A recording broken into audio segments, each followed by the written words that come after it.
তীব্র শৈত্যপ্রবাহে জমে গেছে রাশিয়ার ইয়াকুতিয়া অঞ্চলের নদী ও সমুদ্রের পানি। কিন্তু এই চরম প্রতিকূলতার মধ্যেই উত্তর মেরুর ঝাঁতাই বন্দরে পুরোদমে চলছে জাহাজ মেরামতের কাজ। আগামী নৌ চলাচল মৌসুমকে সামনে রেখে শক্তিশালী বরফের স্তর কেটে জাহাজগুলোকে মুক্ত করছেন একদল দক্ষ কর্মী। সম্প্রতি প্রকাশিত একটি ভিডিওতে দেখা গেছে বিশেষজ্ঞ কিরিল গিজাতুলিন ও তার দল প্রচণ্ড ঠান্ডার মধ্যে বড় বড় বরফ খণ্ড সরিয়ে জাহাজের তলদেশ উন্মুক্ত করছেন। গিজাতুলিন জানান, তাপমাত্রা যত কমে এখানে কাজ করা তত সহজ হয়। তাপমাত্রা যখন -50 ডিগ্রি সেলসিয়াসে নামে তখন শরীরের ঘাম কম হয় বলে কর্মীরা কম ক্লান্ত বোধ করেন।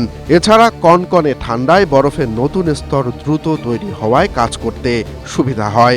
তবে এই কাজে ঝুঁকিও কম নয়। বরফের স্তরের নিচে জমে থাকা বাতাসের বুদবুদ যে কোনো সময় ফেটে গিয়ে পানি উপরের দিকে উঠে আসতে পারে। সঠিক পরিমাপ না জানলে যে কোনো মুহূর্তে গর্তে তলিয়ে গিয়ে পুরো পরিশ্রম পণ্ড হওয়ার ঝুঁকি থাকে। উত্তর মেরুতে এই বিশেষ পদ্ধতিতে ড্রাই ডক ছাড়াই জাহাজের প্রপেলার ও হাল মেরামত করা সম্ভব হচ্ছে।